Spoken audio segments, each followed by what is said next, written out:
Alright guys, just going to do simple band setups here. This is just straight to the point, no edit, no cuts, any of that nonsense. So, just got a straight band right here. I'm going to do a couple setups.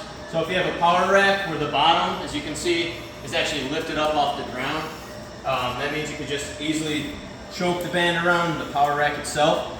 So you see we'll just wrap it around like so, feed it through the band, and then just bring it up right into a barbell. So squat with it. You can do the same thing with a bench as well. Sometimes the bench is too low that when you come down, the band's going to be way too loose. So there will be a different setup for that, cover another time. So if the power rack is right up on the ground and you can't get the band under, you got these pins here. So if the power rack has the pins, you can do the same thing. So just wrap it around the pin, just choke it through, and same thing. But you can see the tension's a little light, so there's a better way that we can do that.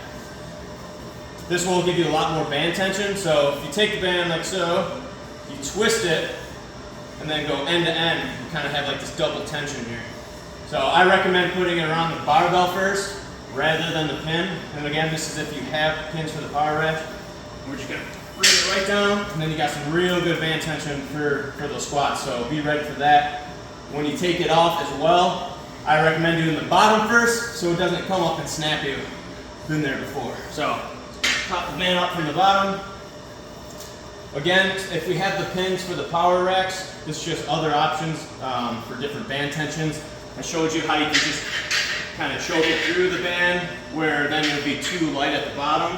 If you need a little more tension but don't want that extreme tension, we'll do the same thing. So we'll wrap it around the pin, and then you're going to wrap it under the second pin, and then you got way more tension that way. So as you can see, you just kind of get it closer, look at it. You got the double pin set up, and that's just one way where you get better band tension. So again, if your power rack is on the ground, you have no space under, you have no pins or anything like that, another option is just grabbing a heavy dumbbell.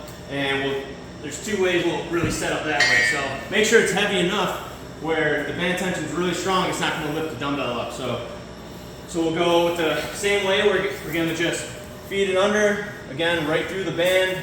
That's what we usually call just choking it through, and just bring it up. So you can see the band tension's there, but it's kind of light.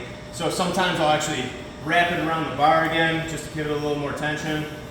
The way I usually recommend is kind of what we did with the other pin, where we'll feed it under, so then you got the two ends, and then you lift it up over. So that's going to give you some real good band tension there. So again, make sure the dumbbell is heavy enough where it's actually not going to move. So I actually have to pull it for it to actually come up. So, and again, that is it. So there's a couple band setups right there. Hopefully it helps you out. Very simple.